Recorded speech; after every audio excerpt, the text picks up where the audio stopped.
Okay, so today I'm going to be going over some questions for chapters 8 through 11 on the $100 startup.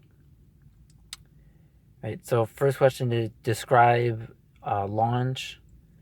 One of them or one of the most recent ones that I was actually a part of was Dr. Boyce Watkins did a he did an emancipation uh, series, like a webinar series over the weekend. It was a 3-day series talking about investing. It was investing, real estate, and just starting your own business. And that was how I got into the Freedom Family, and also the Masterminds group, and it also gave you full access to the Black Business School. And this goes into the next question too of what stood out about it. Well, a big part of it is the value that you get out of it, and like basically showing I think a good selling point was how you show the value of it, which of course you know is to some degree subjective, but at the same time, it's like so is the price of college, but nobody really argues with nobody necessarily argues with that. They just I want to go to the school, so they pay that. In this case, it was about $400 a month or $500 a month, but for this one-time offer, they were giving you only had to pay $350 a month, and there was also another discount. You saved, I think it was like $800 if you just paid it in full, which was just under $4,000. And to me, like what's important about a launch is, and it's not necessarily starting a business, although like in the book it talks about people that basically started their business with a fire sale to kind of get people interested, which to some degree you do need that to kind of just because basically what you're doing is, even though you're not going to make a whole lot of money off of the launch, or that in some cases you may even be taking a loss, the idea of it is to generate buzz, to get a lot of fanfare, and to get people long term. Another one that I saw that was really good was actually it'll be going on with a lot of businesses, which was with the new year. A lot of people always talk about getting in shape, so you'll see a lot of businesses will sometimes take hold of that, or not even take hold of that. They'll wait until around September, so when people are a couple months from now, when that energy kind of dies off and they need to keep business going, so what they'll do is they'll offer specials to for 3 months, like 50% off, or no introductory fees, or some sort of rate that's going to get a lot of people interested. And like I said, one of them was with Spotify. What they did was, up until the 31st, their deal was $1 a month for the first 3 months, and after that it was $10 a month. But 3 months, that's definitely a long enough time to uh, kind of experience it, to see if it's really worth $10, and it's $1 every month, which is basically nothing.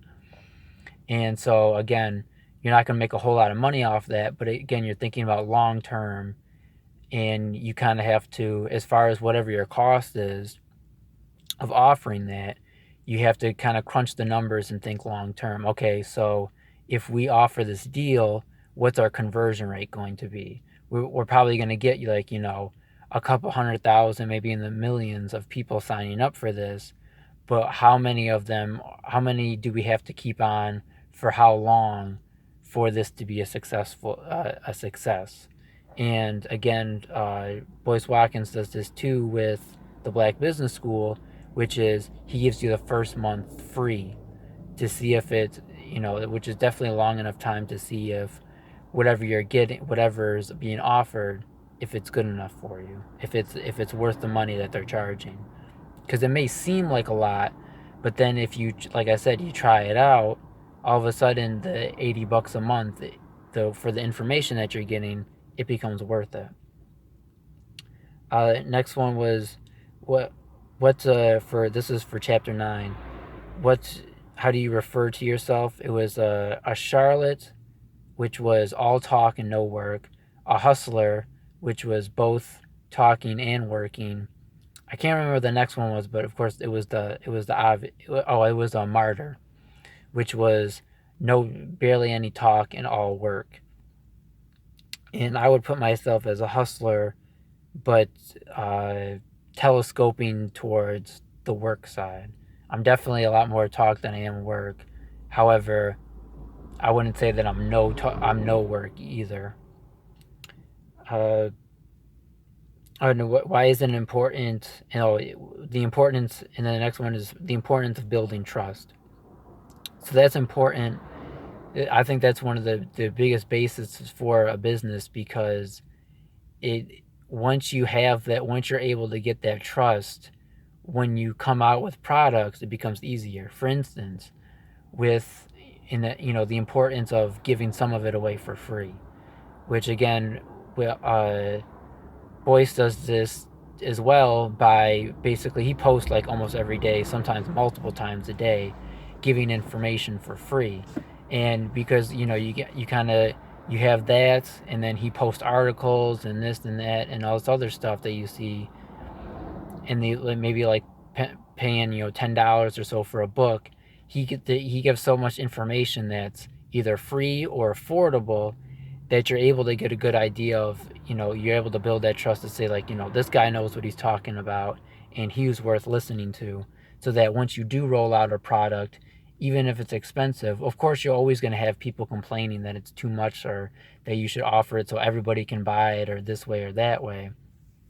But at the same time, you're going to get, the importance is not that this isn't always meant for everybody, and sometimes you have to have that higher price to get the right people. Like, for instance, if he made it super cheap and made it $20-$30 a month, people wouldn't take it as seriously. They're just like, it would just be a drop in the bucket for them and they wouldn't pay attention. But when you make it a couple $100, something, basically another a car note or your rent or whatever it may be a month, then you're going to make it a priority and invest more time into it, because you want to get that money out of it.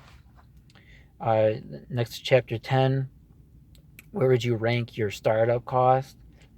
I would put it towards at 1 to 5,000, and a lot of that has to do with the fact of I purchased a lot of these sort of webinar classes, which were beneficial, but I do have some regret for them because of the situation that I'm in now, as well as like finding the Freedom Family has been 10 times more valuable to me than those have been. But I still know that eventually I will get my money out. Unfortunately, it just didn't happen as soon as I would have liked, or that I would have needed. But at the same time, I do see myself eventually getting the money back and profiting from those systems. But as of right now, I kind of made that mistake, which pretty much, once you start doing this stuff on your own, or especially when you're doing it on your own, you're going to make those kind of mistakes, and you just got to charge it to the game. It's part of doing business, unfortunately. But the fact is that I learned from it, and one of the important lessons is don't risk anything you're not willing to lose. So it's like, if you front something to somebody, you basically have to give whether or not you trust them or not, you're basically giving it on the fact of, if this doesn't come back, period, I'm still going to be okay.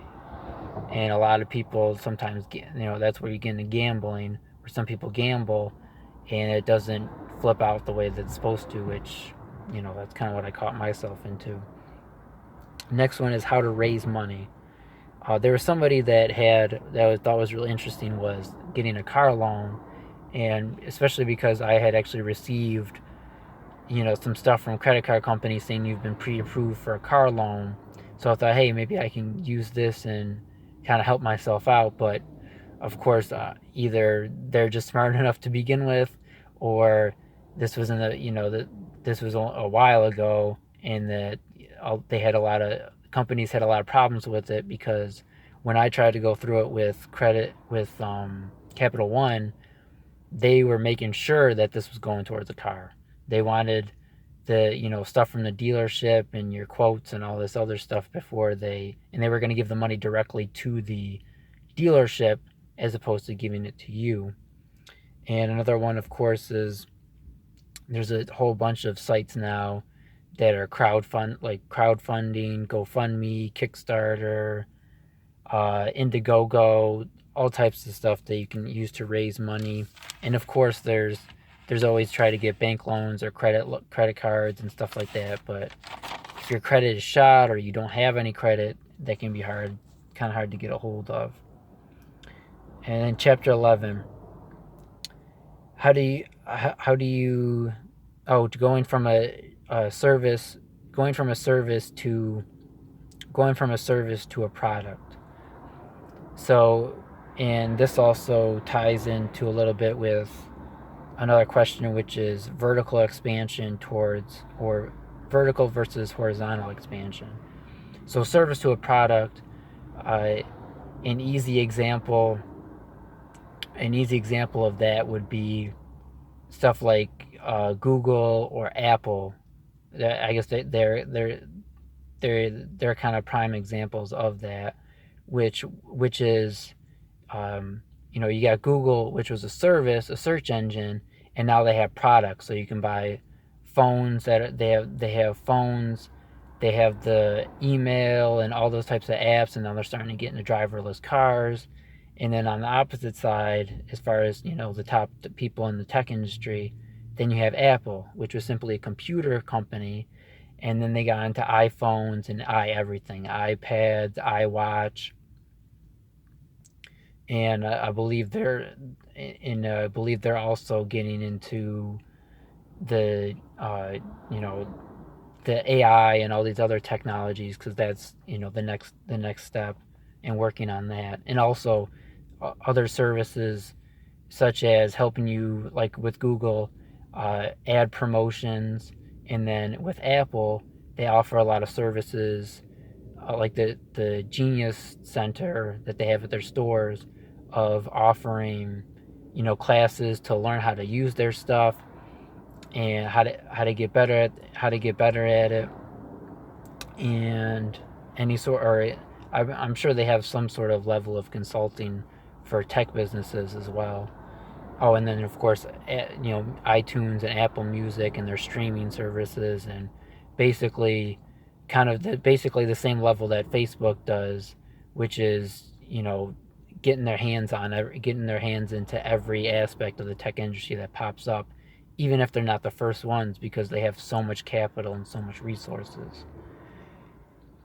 Next one is, why is it important to raise your price? Well, one, it shows over time, hopefully over time, you're going to get better at what you're doing. For instance, you'll see it a lot of times with like artists and with TV shows, which is that one, they start to, of course, make more money. For instance, I'm willing to bet that even calculating for inflation, that going to a Beyonce concert now versus when she first became independent from Destiny's Child probably went up a lot more expensive. And then of course, putting her name, anytime she puts her name on a product or a clothing line or anything like that, you can charge a lot more than you normally would. And it's also not simply about the cost of it, of course, because you see, again, especially with fashion, for sure that all of those clothes don't cost, that it costs to produce the clothes is nowhere near what they charge, but that's the value, that's the perceived value that the customer sees when they buy it. And it also puts it as a status symbol. If BMW cars were $10,000 or $20,000 or whatever, it wouldn't be as much as a status symbol as it is if people have to pay 80, 90, or a couple $100,000 to get it. Same thing with Ralph Lauren. If you didn't if you didn't have to pay $2,000 for a shirt or a sweater, it wouldn't be as exclusive. And also, if you're offering a service, you have to raise a higher price point because otherwise you would have too many people. Like, for instance, people like some of the coaches in the Black Business School. If you were able to, anybody can kind of throw down. If it was only like $50 or $100 for an hour of coaching, he would have endless emails every single day trying or customers every single day trying to get coaching for an hour, because that's really affordable. So he has to put it up, and same thing with speaking engagements, making them, if you're only charging $1,000 or $2,000, especially once you become more well known, there's a lot of people that can afford that. Whereas if you start charging 50 to 60 or $100,000 for an hour or 2 hour speaking engagement, you're really reducing the whole lot of customers. So sometimes you need to raise the price, not only because you're getting better at your skill, but to kind of limit it so that you're not killing yourself, and you're not reducing your so you're not reducing the quality that you're doing. And also, for instance, with products such as Apple and Google products, if you offer a product or you offer a service that you charge an exuberant amount like that, or same thing, another part would be pharmaceutical companies charging all that huge amount. What it does is it allows you to kind of be a little more adventurous with your research, with your research and development. You can kind of you can kind of put into bigger stuff of, for instance, investing in driverless cars, doing drones, putting more satellites in orbit, or creating a networking system and stuff like that, kind of like with Google Fibers. So you become bigger, you can actually put money towards those big ideas and come through on them. And then again, of course, the last one, which I talked a little bit about, was horizontal versus vertical expansion.